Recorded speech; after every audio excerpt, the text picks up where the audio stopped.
Hong Kong. In Hong Kong, for the last generation, I'm you have a choice. the Republican I candidate did for governor. not have sexual relations with And I that realized that this is something Miss he is Lewinsky. We're not going to inherent. be able to solve our problems if we get distracted by sideshows and carnival barkers. One Republican, one Democrat, and you discuss the issues that matter in today's local, state, national, and global politics. Hosted by Steve Hickson with co-hosts John Stanberry and Franklin Chansey. This is Backfire. Hey, welcome to another edition of Backfire with myself, Steve Hickson, and Franklin Chansey, and John Stanberry. Good morning, everybody. Good morning. Steve. And don't let me forget our star engineer and fill-in host, Daniel. Who toils away in obscurity week after week. I really doubt that any of the three of the rest of us would know what to do with that board in any way, shape, or form if he wasn't here. Oh, John, it sounds like you're a little... Sinuses have been coughing all weekend from. I think he's got what's known as the Trump flu. Yeah, the Trump flu. I believe it is. What did you think about the election last night? Well, actually, I thought Trump underperformed slightly. Not that I'm sure it makes a whole lot of difference. I thought that Cruz actually had You thought he should have got Texas, too? No, they were actually talking about some numbers. They wanted him. They said that if he was up over close to 400 in delegate count, that was sort of the end of the deal. And he didn't get there. He was around, I think, 340, something like that. I thought Cruz actually had a pretty good night. I thought Rubio is the one that sort of underperformed. The problem for me is the media, and I don't think anybody's looking at that. You know, I think Media Research Center did a study, and I know this number's not exactly right, but Trump has gotten around $38 million in free media. So it always amazes me when one of the shows on, and a lot of it's on Fox, but on the other networks as well, they'll have him on for 20 minutes and then ask why some supposed gaffe he made hasn't hurt him. Well, it could be the 20 minutes of free airtime that you all just gave him. But that's a slick, ability on his part to generate that kind of free airtime. Well, looking at the numbers, to me, I have a slightly different view of it than John did. It seemed to me that in many states, Trump's total exceeded the combined number of Rubio and Cruz, which does not bode well for the argument if one of them dropped out, that would, allow them to prevail in it. Well, let me throw out another. You're right, Franklin. Let me throw out another idea. When you talk about the elephant in the room, let's talk about the Democrat or the donkey in the room. Okay. There's only, before tonight or last night, there had only been one closed primary state. Now, I fought for closed primaries. The state executive committee, Republican executive committee, we tried to get closed primaries about 5 years ago.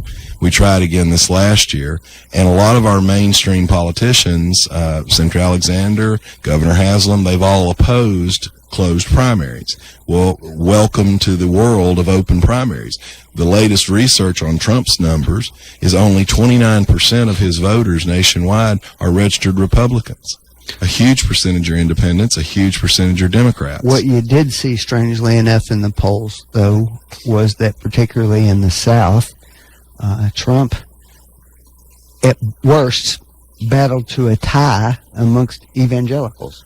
That's true, which I don't understand. Which is very interesting to me, anyway. But I will tell you that the only closed primary state we had up until this point was Iowa, and Trump wasn't able to win Iowa. If you had closed primaries, Trump wouldn't be winning these states. Why?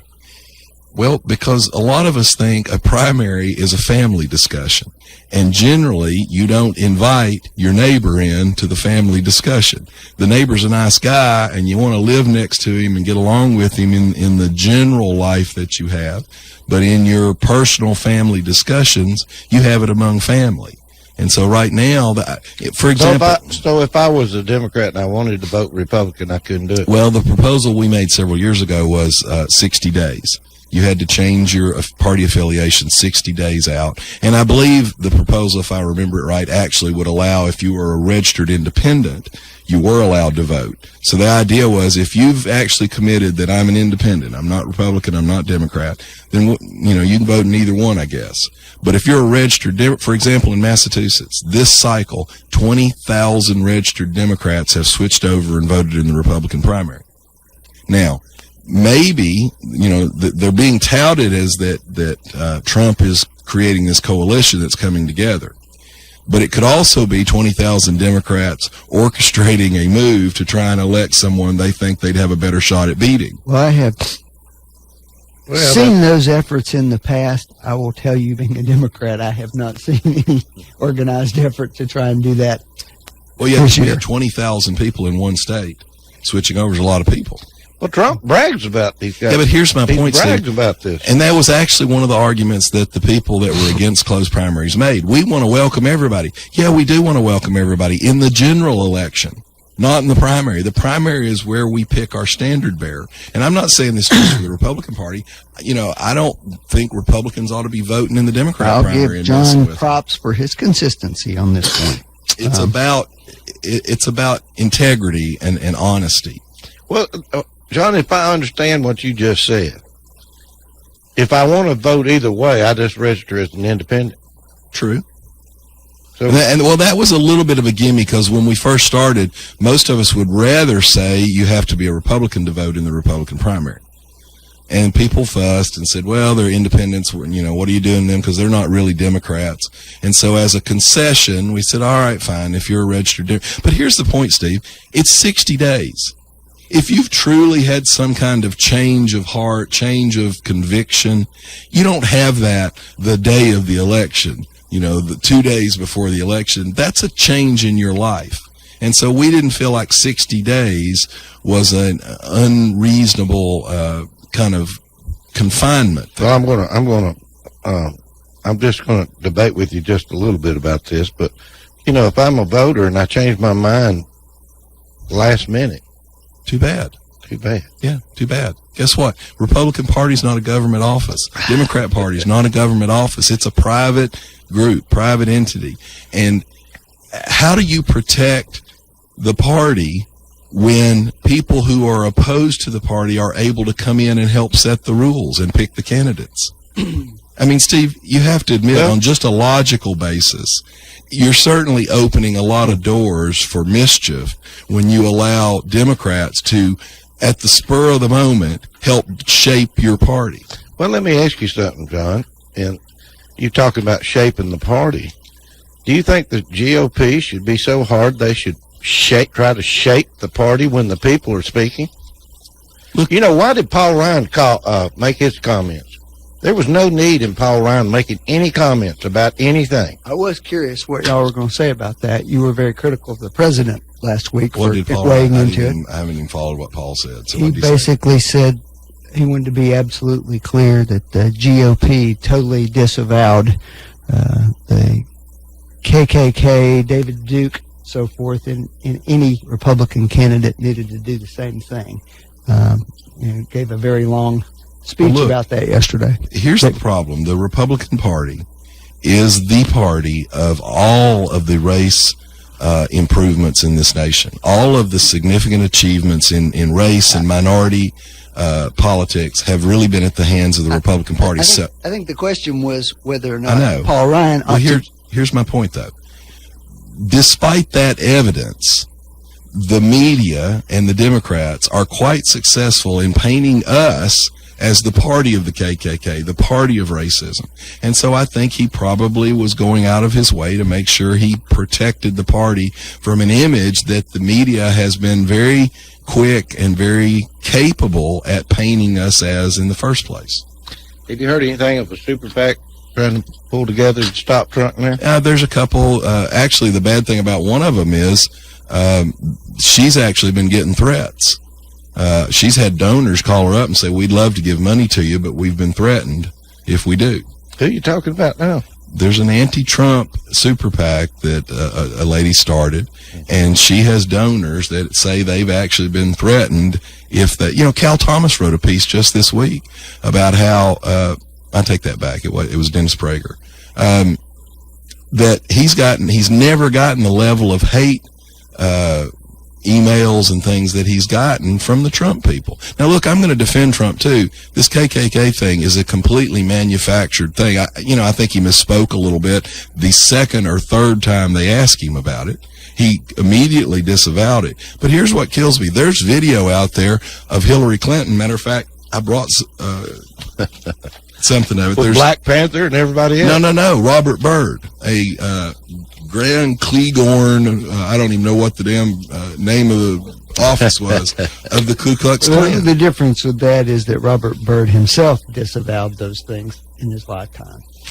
But it didn't matter. Strom Thurmond disavowed his positions. We're not talking about Strom Thurmond. My point is the media. That was why I'm saying Ryan went out of his way to say what he said. The facts don't get in the way. He went out of his way because he wanted to weigh in on the presidential election yesterday. That's what he exactly did. right. Let's not say it was something other than what it was. He was clearly casting his vote for somebody other than Trump. I think he is getting a lot of pressure from some top GOP officials, and I think some of the top GOP officials are trying to pull together something. I think that's exactly correct. Look, let me give you all a little bit of the background there then. If Trump goes down in flames in November, we'll lose control over the United States Senate. So all of these people are out here who are so thrilled with this. If it goes great, then yeah, sure, the party will do probably pretty good. If it goes poorly, it won't just be Trump losing the presidency. It'll be us losing the United States Senate. It was fascinating to me, at least, that, the senator from Nebraska issued his comments this week, that he was not going to support Donald Trump no matter what. Yes. Christine Whitman, the former governor of New Jersey, the EPA administrator under George W. Bush, said if her choice was Hillary Clinton or Donald Trump, she was going to vote for Hillary Clinton. Well, look, Christy Todd Whitman's never been a real conservative Republican anyway, which she actually ought to be happy with Trump because he's not that conservative. But I don't agree with that because I support the party and I'll support Donald Trump. I think it is a fair statement and an honest statement to say that the Republican Party is having a really serious internal debate right now. It really makes them look bad, John. Steve, what makes them look bad? Well, they can't rally behind anybody. This is a guy who's threatened through the entire cycle not to run as a Republican in the first place if they make him mad. This is a guy who a week and a half before he announced his did he sign the contract? He has been a Democrat his entire life, Steve. Did he sign the contract? Yes, and then he tried to back out of it just a few weeks ago. He talked about backing out of it again. This was funny. They asked Trump about Ryan's comments yesterday, and this was his statement. Look, I don't want to waste a lot of time. I'm going to get along great with Congress, okay? Paul Ryan, I don't know him well, but I'm sure I'm going to get along great with him. And if I don't, he's going to have to pay a big price, okay? Well, that's actually another concern. We've had one thin-skinned kind of I'll pay you back president for the last 7.5 years. A lot of people are worried about that demeanor as well. And look, like I said, I'll support him, and I hope that his statements this year bind him into conservative positions. But he has not shown the kind of consistency. He throws out Ronald Reagan. Ronald Reagan changed his position and stayed true to those conservative positions for over 20 years before he ran for office again. So he had a 20-year proven track record. That's why a lot of these, and it's a bigger issue than just this, Steve. We have 24 Senate seats up. Those things roll. In 1 year, one party will have 8 seats to defend and the other party has 24. Well, whichever party has 24 has a lot more room to get hurt. This is a bad year for us in the Senate from the standpoint of how many seats are up. And while you and Franklin are fussing at me right now, Steve. Here in about 3 months, Franklin's going to be thrilled when the media turns on Trump and they start the onslaught, which they will. Oh, they're going to. And so you and I will then be going, how can they do this? Can I ask you something, John? You don't think they're going to turn on anybody else? The point is not whether they turn; it's how many bullets do you give them. And when you have a, Well, let me ask you this: who's the second? Who's the next person that could win from the Republican side? well, actually, according to polling against Hillary, Donald actually performs the worst in the polling. Now, polling has been hard to follow. Who's the number 2 person? GOP. Actually, Rubio beats her the best. Well, Rubio's out of it, so who's left? Well, Rubio's probably not out, but He's I don't out. think he had a good night last He's night. out. He won't even win Florida. Cruz, Right. okay? Now then, tell me what you think Cruz could possibly get done. I think he could get a lot done. When you're the president, you can get a lot done. I don't know. Put this. Go back to 1979. He is so far right. He's not that far right, and that's another thing that really frustrates me. Mm-hmm. If you look at where the parties are at, if you go back to the early 1970s, the Republican Party is still about where we were in 1970. So it's not that we've gone to the right; it's that I don't the think media that's and the good at press, Richard Nixon would be drummed out. when of the George Republican Party. McGovern about 4 or 5 years ago wrote an op-ed in the Wall Street Journal and said the Democrat Party was too liberal. When George McGovern thinks the Democrat Party is too liberal, it's not that the Republicans have gone to the right. It's that the media and the culture has shifted the midline so far to the left. I agree to that. So he's not a reactionary right-winger. In today's standard, he's much more conservative than we've been used to. He's more conservative than Ronald Reagan. Actually wasn't. They said the same things about Ronald Reagan. And when Ronald Reagan got in office, he moderated. He found out ways to get around. I'm just saying the people. positions he has staked out for himself are to the right of Ronald Reagan. His positions are actually very similar to Ronald Reagan. I think he's going to take a hard stance. He's going to cross his arms. He's going to buck up, and nothing's going to get accomplished. It's going to be sometimes nothing getting accomplished is better than something getting accomplished, depending on what's getting accomplished. Well, there's a lot of stuff we need to move on with. Well, you're going to move on because the New York Times says they've got tape of Trump talking about immigration, that's all flexible. So his signature piece Wait a minute, where'd that come from? Well, there's a report out. Who from? From the New York Times. That's not exactly a news flash. He was interviewed by Sean Hannity the other night and said his position would be negotiable. So his signature. That's not a big surprise. His signature. I feel almost guilty talking to you this way, John. Backstabbers. And I will tell you that even, and I've tried to be fair with my own party as well. I like people that are straightforward and honest about what they're doing. I have some questions about what Trump says. His Mar-a-Lago club down in Florida. Right. Since 2010, 300 United States residents have applied for or been referred to there for jobs as waitresses, cooks, housekeepers. But according to federal records, only 17 have been hired.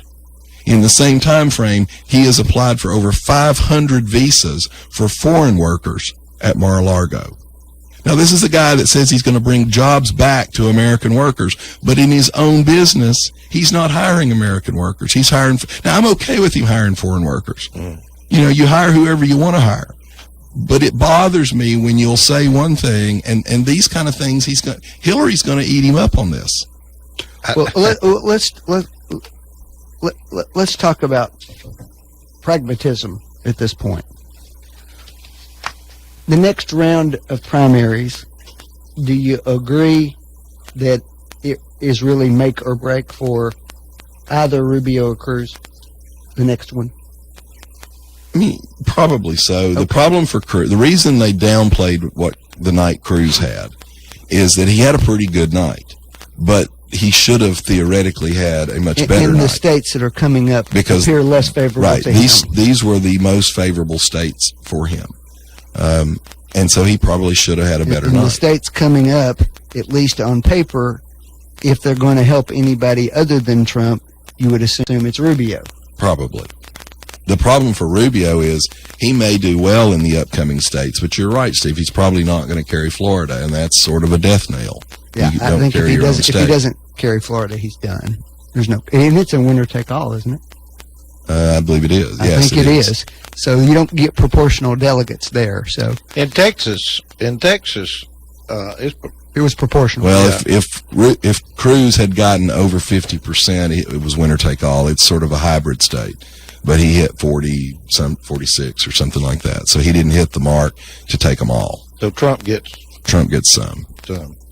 You know, and And the the other big difficulty for problem Rubio is that you get to Michigan and Ohio, Kasich is still in the race, going to pull a substantial amount of presumably the same voter base that he's working toward. So, is Kasich going to win Ohio? No, probably not. Although he won by huge, he won, I think, 78 out of 80 counties in Ohio. he's very last time. popular there. Extremely Why popular. would he governor. not win there then? Trump has been able to tap into people are resonating with his message. My problem is not his message. My problem is concern about whether, for example, Steve, he said that he thought his sister would be a good appointment for the Supreme Court. She's a federal judge. She's an extremely liberal federal judge, extremely liberal. So a lot of us look at that, and those kind of things worry us a little bit because despite the label that, oh, you know, he's just a Republican, I'm a Republican because I believe in certain things, and I want the Republican Party to represent those things. Well, that's another thing nobody's talking about. You know, he can still lose. It's probably not likely, but the math here, now the math is really complicated on the Democrat side because you've got all these super delegates, and Hillary just had a huge, I loved Hillary running around. Oh, she was making her acceptance speeches last night and all this stuff like she'd really done so. Bless her heart. Bernie's not even a candidate that should even be considered. She did something. She actually did something that wasn't predicted last night.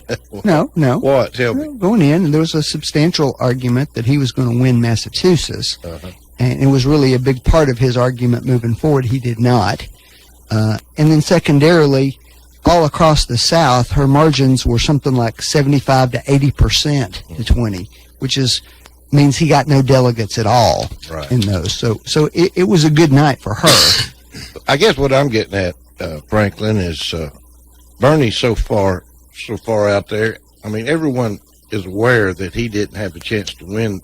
Well, if you look at his numbers, that's Hillary's big running. I mean, that's who she's running by. That's who she's debating. If you look at his numbers, there's a huge break for people under 25 to him. Huge advantage. Because they haven't been taught what socialism is. Well, irrespective of the reason, that's where his most significant base is coming from. He could get a lot more votes if you could allow the 100+ million people who were murdered due to socialism in the last century to come back and vote for him.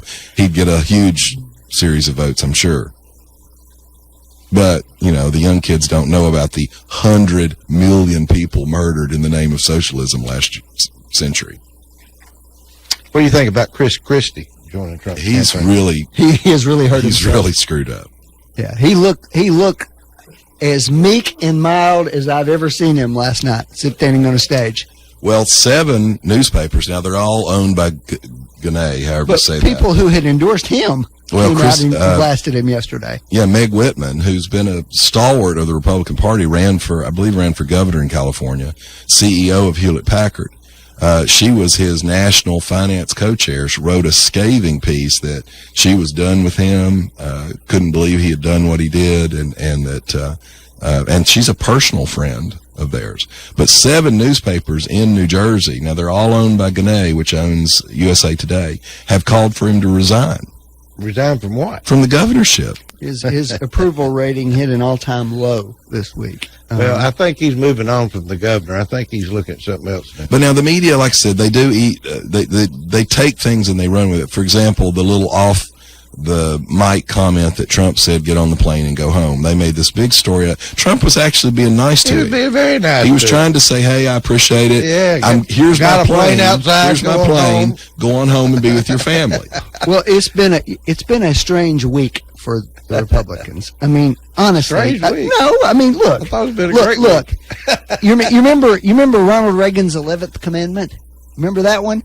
Okay. This week, I have heard Republicans say that Trump is, quote, a con artist.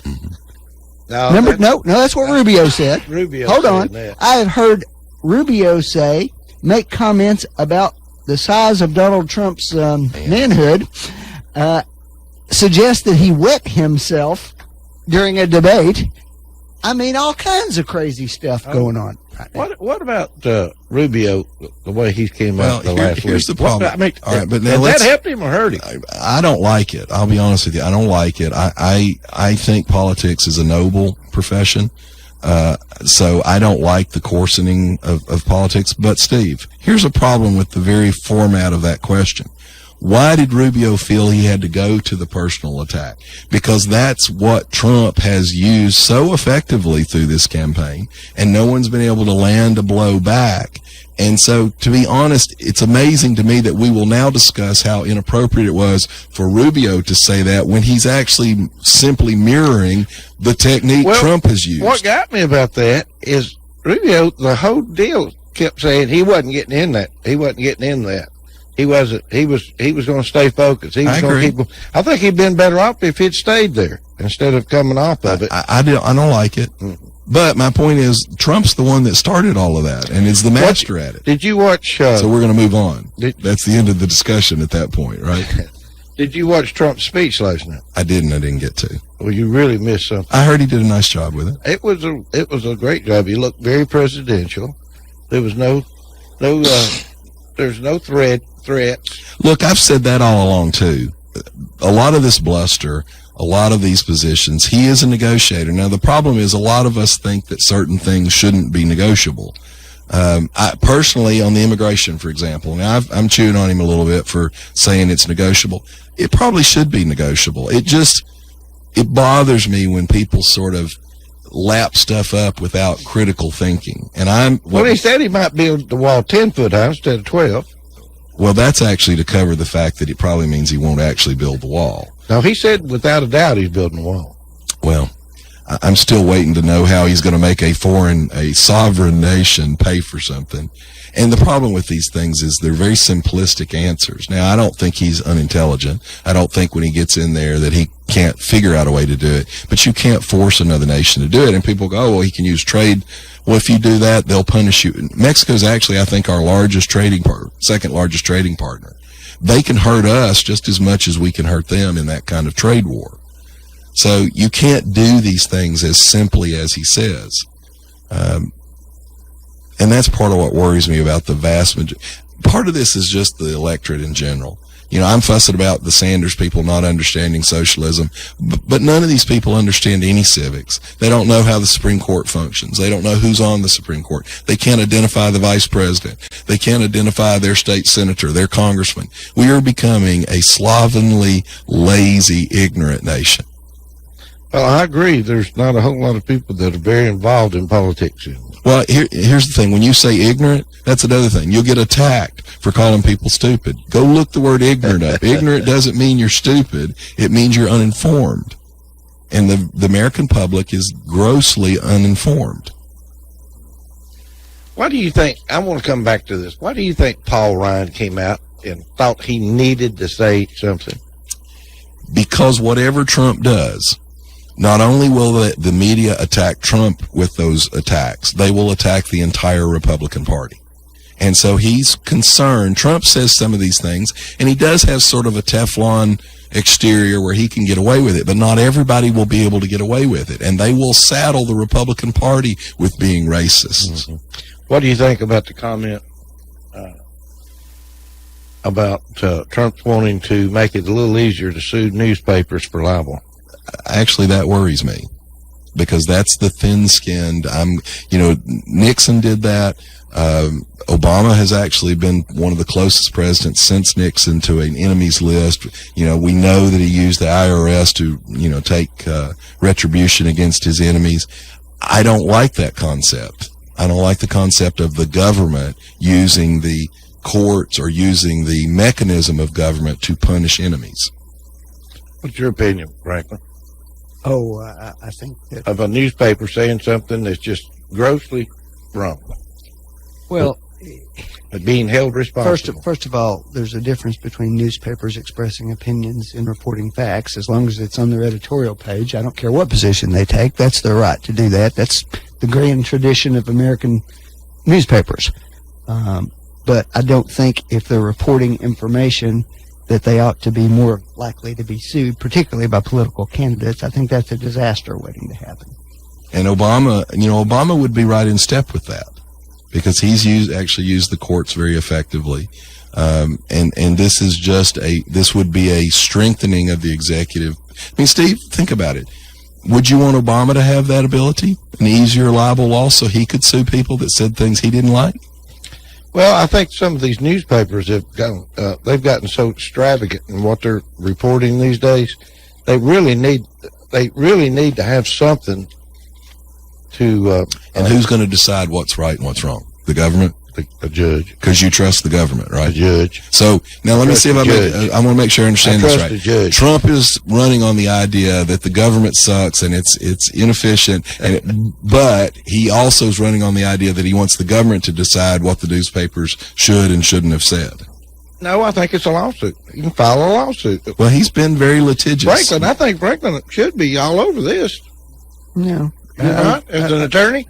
It's not in anybody's best interest for it to be easier to sue Newspapers. The press is supposed to be sort of the guardian of information getting out.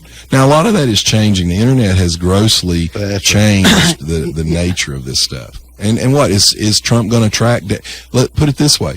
Let's say that someone spread something on the internet that Trump doesn't like. Is he going to use the NSA data to track down who did it so he can sue them?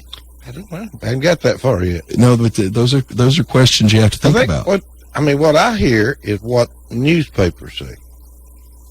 Yeah, but my point is, where do you close that door? But the point is that there's tons of newspapers around the country, and if you...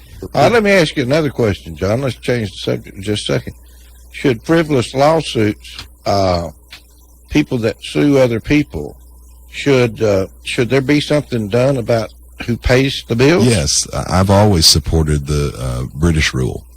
British rule is loser pays. That's right. And it doesn't mean people don't sue. If you have a legitimate case, you sue and you win, and that's the end of it. I think it'd be great if we just put that in place. But it does, the problem without having loser pay, and it is a balance. It's like a lot of these things we've talked about. You don't want people who are victimized and who don't have, a lot of money. You don't want them to be at a complete, loss of any way to get out. But by the same token, as it is right now, especially with consignment, where the lawyer only is paid if he wins, the person suing has no downside to suing. He can sue, and if he wins, fine, he gets money. If he doesn't win, he's not out anything. And the person that's being sued has to foot all of the bill themselves. Right. That's right. Now, Franklin may have a different opinion on loser pays.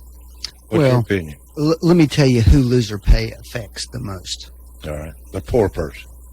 Well, it's not just the poor person. It's the poor person who's been hurt but hasn't been hurt catastrophically. It's not hard to find a lawyer to take a case where somebody's got hundreds and thousands of dollars in actual damages, because you can see what the return of that can be. In other words, the lawyers are looking for the money. Well, sure, there's a business side of it, but but here's where you have trouble. And we see this a lot. I see this in the medical field a lot. I see cases where there are obvious cases of medical malpractice, but what is the harm? Somebody spent an extra week in the hospital and wasn't able to work for a month. Now that's really a big deal to them, that they've got an extra $10,000 or $15,000 or $20,000 in medical bills, and they lost a month's work. That may be enough to put them in bankruptcy. But nobody can pursue a case that has $30,000 or $40,000 or $50,000 in damages in it, because the costs of the case are $30,000 or $40,000 or $50,000 on that side, and they don't get that back. So insurance companies are paying claims because it's easier just to pay it as to fight it. Yeah, more a myth than you. Actually, it's not a myth. In the medical, I can tell you, in the medical community, they want to settle because I'm sorry, but that's not accurate in Tennessee. We track that information. The state tracks it. Claims in this state are no higher now than they were 15 years ago. All right? There's been no inflationary issue. Well, Franklin, will you admit that the business person, whether it's a doctor or a business owner that's being sued, will you admit that let's say someone brings a suit that is not honest, not fair, they're not telling the truth. Is there a downside to them bringing that case? Well, first of all, the rules already permit the courts, if they found the case to be frivolous, to assess discretionary costs to the prevailing side. That's already in the law. It's available now. That doesn't happen that often, right, because you will find that in most cases there are good faith disputes between the parties as to what happened. And this is years back, but frivolous lawsuits cost the average American thousands of dollars a year in increased costs, all of those things cost money, and that money is passed on to all of those the other things also have a tremendous social benefit in improvements in safety for people.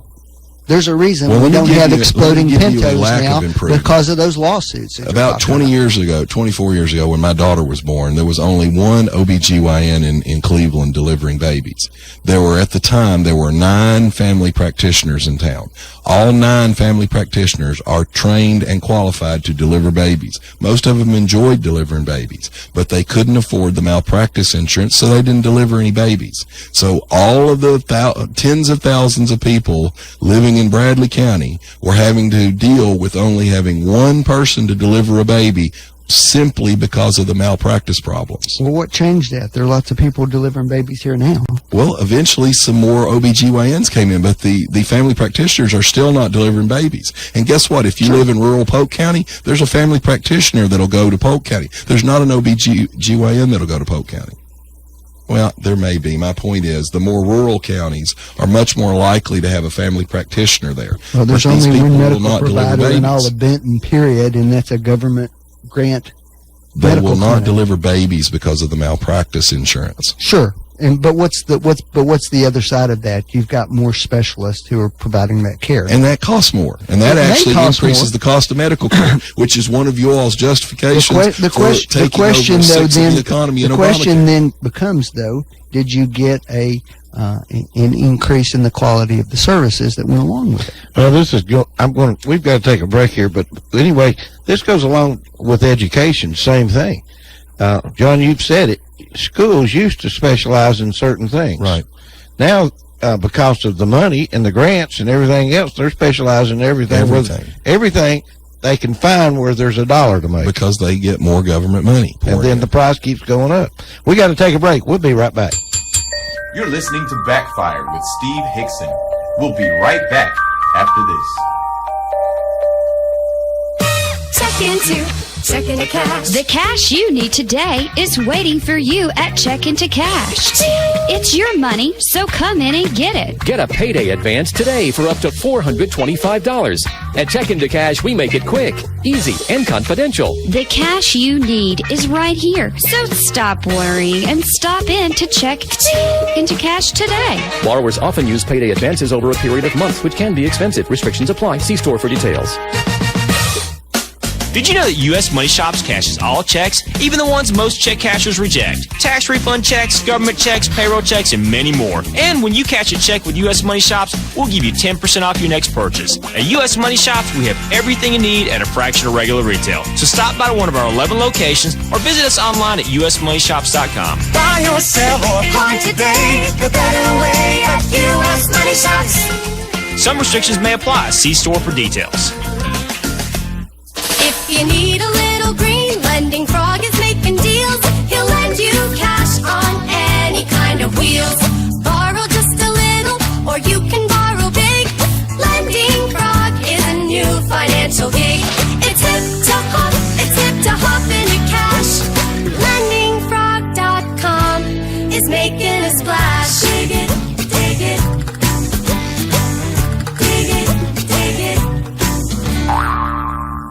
Hello, my name is Andy Figglestaller with Ed Jacobs & Associates. We are an employee benefit and insurance broker in business for the past 20 years. The new healthcare law, also known as Obamacare, has finally arrived. The law is complex and the choices are confusing. You have questions, we have the answers. It is our passion to find cost-effective solutions for every client. The solutions will be different for every person or business. Let our knowledge, experience, and passion go to work for you. Contact us today and let us assist you through this process. Our phone number is 423-473-0202, or you can find us on the web at edjacobs.com. Train Endurance Engineers are an elite group of extremely devoted individuals who stop at nothing to push our heating and cooling units to the brink. That way, when they pick up the pieces, they'll know exactly how to make the Train we install in your home even more reliable. Right now, their target is a Train AC unit. Testing control. Fire up the pitching machine. Their methods may seem unconventional, Okay, cue the jackhammers. but it's because of their tireless efforts that it's hard to stop a Train. When you want an unconventionally efficient heating and air unit that keeps your home right in the comfort zone day in and day out, nothing will do but a Train. To get the best Train service, call your local Train comfort specialist. Mechanical Systems, 336-5739. Keeping you comfortable is Mechanical Systems' only business, and they've been providing high-quality service and installations for more than 30 years. Mechanical Systems, 336-5739. That's 336-5739. It's hard to stop a Train. Really hard. Tired of carrying around cash in your pocket and tired of banks? Visit usmoneycard.com and get your prepaid debit card to use wherever MasterCard is accepted. It's a smart and safe alternative to carrying cash, and it's convenient. Even if you have a bill that requires a check, US Money Card has that too. Visit usmoneycard.com today and find out how to get your reloadable prepaid debit card. Log on, load up, and love your US Money Card. Visit usmoneycard.com for complete details. No dealers allowed. Jackson Catnapper, family owned and operated in Cleveland since 1933, offering the best with over 70 styles of recliners, sofas, electronic lift chairs, full living room packages. Call Mike now at 961-7239 because Jackson Catnapper now offers sales to the public every Saturday. That's right, every Saturday. From 8 in the morning to 1 in the afternoon. Or call Mike at 961-7239. Or go see him every Saturday at 1911 King Edward Avenue, just across from the main plant. Jackson Catnapper, family owned and operated in Cleveland since 1933. 961-7239. No dealers allowed. Yeah, you looking for something sweet? I know you are. Bring your little sweet self to the Village Bake Shop. Around since 1961, there ain't a baked good in the galaxy the Village Bake Shop can't whip up for you. So when you're ready to treat your mouth to a taste it won't soon forget, get over to the Village Bake Shop in the Village Green Town Center. Or give them a call at 476-5179. You dig? You're listening to Backfire with Steve Hickson on Whoop FM. Call 423-614-5553 to join in on the conversation. Now, back to Backfire. All right, we're back live in the studio. Boy, it was an awful quiet first half. Franklin, you've had the day off today just about. Well, I've really had about 3 weeks in a row where you guys have been debating with each other. For a while, it was Steve and Franklin versus John. That was very interesting. Now, back to Backfire. Oh, Lord. What about Apple and the FBI? Tell me your opinions. Well, we were talking off air. I thought Rubio made a very good point that I was not aware of until I heard him say that the government has simply asked Apple to disable the self-destruct on the phone so that the FBI can continue to try to hack the phone themselves. For me, that seems like a pretty reasonable accommodation. Apple doesn't produce any software to hack the phone.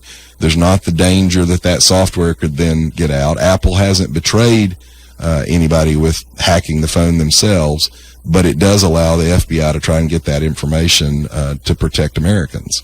I was looking in one of the newspapers this morning, and it was talking about FBI made an error.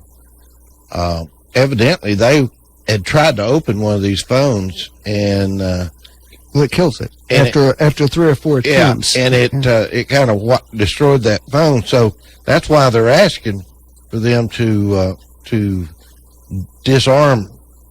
The destroy feature in there, I think. Well, the other thing I've always found interesting is, and I said this earlier, but if the FBI came to the CEO of Apple and said, hey, we have credible information that ISIS is targeting your children for execution, do you think he'd hack the phone? I know he would. Sure he would. He'd do it himself. So someone else's children, no, I'm just going to stand on principle. Your own children, I'm thinking he'd hack the phone. Yeah. I know that's not fair, but it is what it is. Yeah, he would. You know he would.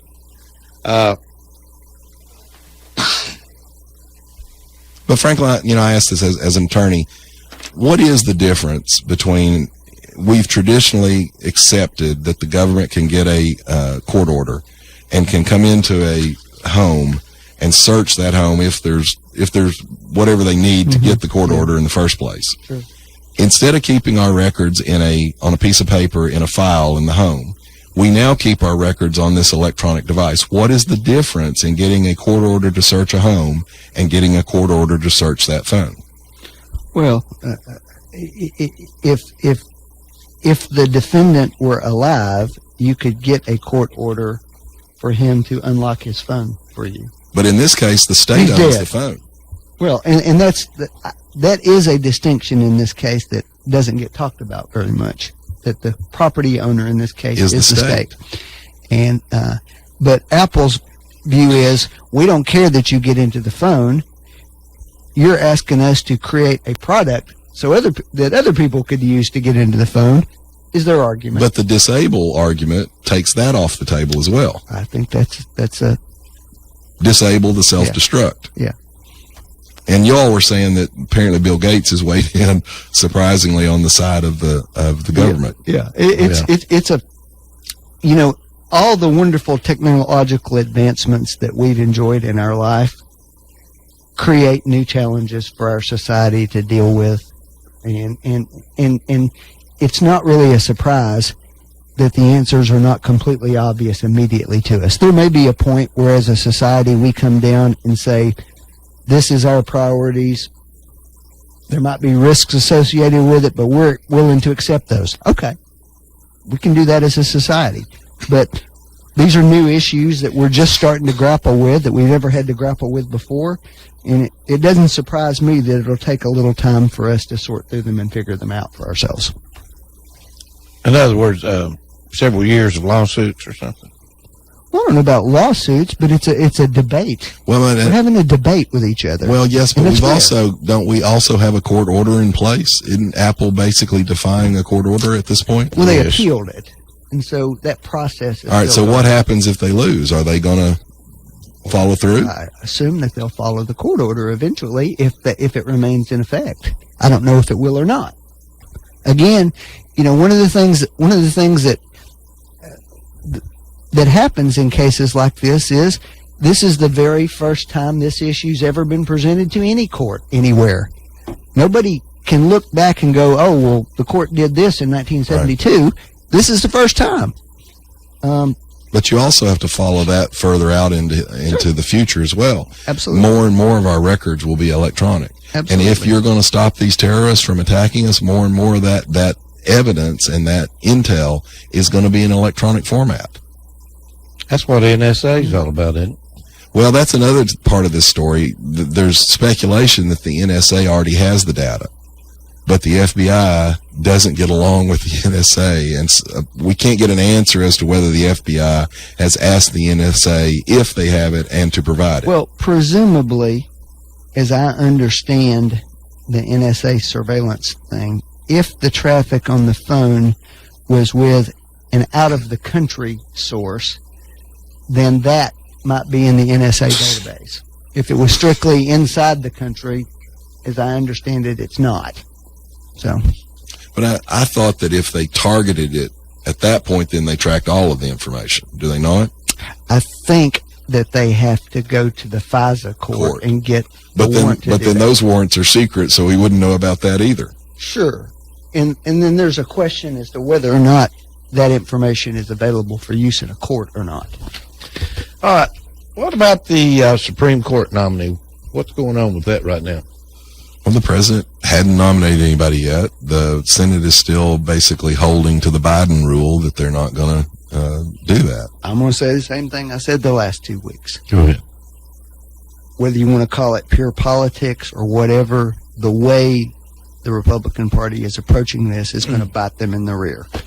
They could very well have said, we welcome the president's nominee, we will give him fair consideration, and then we'll decide what we're going to do after we know who it is and after we've had a chance to interview them and vet them, and then they might have voted against them. All right. The suggestion that we're not even going to hold a hearing or talk to anybody which was Biden's suggestion. Whether it was or not, it was a bad idea then, it's a bad idea now. Well, I'm going to say what I said last week about that. I tend to understand that it probably, we will get eaten up because the press has a complete double standard. The Democrats have a complete double standard on this. And what they know is if we hold hearings, they think they can put pressure to bear to confirm the guy. So the point here is the Democrats are planning on damaging the Republican Party no matter what they do. And so the Republicans are basically saying, we think the integrity of the court, and the legacy of Scalia's, more, less judicial activist, record is important enough not to put herself in a position to be forced into confirming somebody. Well, I think they should have just dragged the thing out. But my point is, Steve, the Democrats know that if they can get the process going, then they can damage us just as bad by voting him down. Yes. I think the Democrats are just using it for a campaign. Absolutely. Just something. That may be. Talking points. That may be. And it may be that Republicans rally around opposing somebody in this. That's politics too. I'm simply saying there is no good way to spin, we're not going to have a hearing. Well, but Franklin, did you say that? Did you say that when Joe Biden said it? Did you say that when Hillary Clinton? I would have said that, as I've said on here. When Hillary said it? As I have said on here, more than one time. Let me finish, John. As I've said on here multiple times, the biggest mistake the Democrats have made over the last 25, 30 years, not because I would have agreed with him, was the Bork hearing. Well, what about Manuel Estrada? 2 years that they refused, and that was not during an election. John, what did I just say? But did you fuss about that? Everybody's entitled to a hearing. Right. I think they're entitled to a fair hearing. And I personally believe that if a president's elected, they get to make the appointments, and unless there's a disqualifying reason, they ought to be approved, is my opinion. I don't care who the president is. I don't buy this, the American people deserve to weigh in on this in the next election. That's a bunch of crap. They weighed in on the last election, and if you want to go back and... No, let me finish. If you go back and look, I promise you, there's 1 million comments by Republicans there saying it's important that we elect Mitt Romney because you don't want Obama making the next Supreme Court nomination. We've already had that debate. Now, I think what's good for the goose is good for the gander. Well, that's why we're following the Biden rule. Well, how much time's Obama got left? About 10 months. 10 months. 10 months. I don't think you could possibly find someone in 10 months. Oh, no. They'll have a nominee. In the political scheme of things. They'll have a nominee in the next 2 weeks. Well, how come we can't convict a murderer? Pardon? In 10 years. If in the court system, we can't convict somebody guilty of murder if somebody witnessed it. If there's videos. You can convict them. You just can't execute them. You can't execute them. I'm sorry. Okay. I mean, well, because evidence keeps popping up. No, because the liberal media is against capital punishment, and they have allowed a system that drags it out and punishes the victims. There are a lot of Republicans who would disagree with that statement. In other words, the medicine's not just right. No, it's not that at all. It's not that at all. You got to understand, when you are taking someone's life, if you screwed it up, nobody's going to hold you accountable for it afterwards. So, yeah, we got a lot of safeguards to make sure we don't screw it up.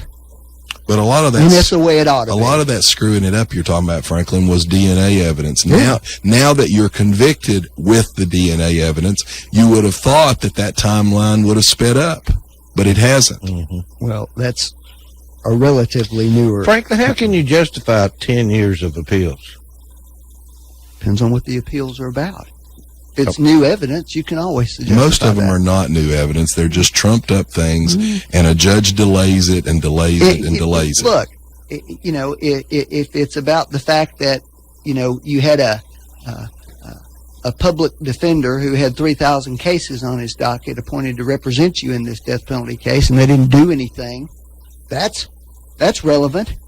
3,000 cases as a public defender? Yeah, it happens all the time. The only Supreme Court justice we voted off, which actually she wasn't the one that should have been voted off, but we had a Supreme Court in Tennessee that had a guy hatchet and bludgeon a like 83-year-old woman to death, and we couldn't execute that guy, and they had him dead to rights. And you had a ideological Supreme Court in Tennessee that was opposed to capital punishment. Well, there are a lot of Republicans I know who think that was a travesty, what happened to that judge. Well, it's only because what happened to her? She happened to be up the next time. The guy that really was to blame for that. But she was part of the majority that voted not to execute the guy. Well, she wrote the opinion. Well, right. But she voted not to execute him because of mistakes made at the trial. He bludgeoned an 83-year-old woman to death after he raped her. Here's the problem, John, and it's a hard problem to reconcile sometimes. But we have rules for a reason, and we don't get to just ignore them in this case. We're going to ignore them this time. That's not the way it works, and it's a slippery slope. My point is not that, Franklin. My point is you had an ideological bent on the Tennessee Supreme Court, and they didn't execute anybody. They had a record of basically letting all of them off. So it's not that there was evidence here, and that's the card you're playing. I understand it. But the problem and the reason she got voted off is they were allowing their ideological ideas to influence their actions on the court, and they were out of step with the wishes of the people of Tennessee. I'm going to switch. By the way, there was a really shocking study, actually a TV station in Nashville reported it. Guess what? Kids that grow up in families that have guns know not to touch and pick up guns. Yeah. The study found that children who are brought up with guns don't pick them up, don't play with them, don't point them at other people. That's because they've been out and been shooting. They've been taught not to. How to handle a gun. All right, let me change subject just a moment and go back to the con artist, Donald Trump, and his opinion of Planned Parenthood. Yep. His sister, who he said would make a fine Supreme Court justice, is a pro-choice judge. He was pro-choice up until last year. He was actually pro-partial birth abortion. Well, he said that as long as Planned Parenthood wasn't doing abortions, he thinks they do good work. I disagree with him. They're the leading provider of abortions in the country. Well, as long as they don't do abortion. But they do. As long as they don't do abortion. Well, that'd be like saying, as long as I can fly, jumping off this cliff is a good thing. I can't fly, so it's not a good thing. They provide abortions. They always will. That's all they're about. He said if they don't provide abortions. But here's the problem, Steve. Their statistics are wrong. They say that abortions are only 3% of our services. Well, one of the reasons they can say that is when you come in for an abortion, they go, okay, before you have an abortion, we want to do a pap smear, we want to do this exam, we want to do that exam. It generates all these other services that they then use in their statistics to say abortions are only a small percentage of our services. We need a new segment on this show to be correct here. What's that? And I think we ought to have a dedicated segment where John and Steve debate with each other, and we're going to call it Side Fire. Friendly fire. Friendly fire. Friendly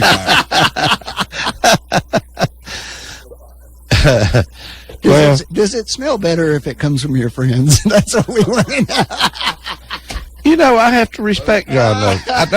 I really respect John. for his knowledge and for his support of the Republican Party.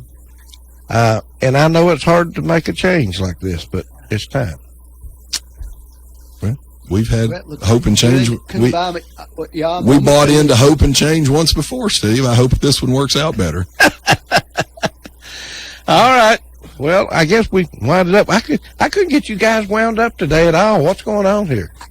I'm just a passive bystander in this discussion. Well, wait a minute. One quick thing before we leave. Bill Clinton, I understand, did something illegal yesterday. He went into a polling station, and he walked around, talked to supporters, shook hands, took photos with people, and bought a cup of coffee. It was in Massachusetts, and in Massachusetts, you're not allowed to do any campaigning within 150 feet of a polling place.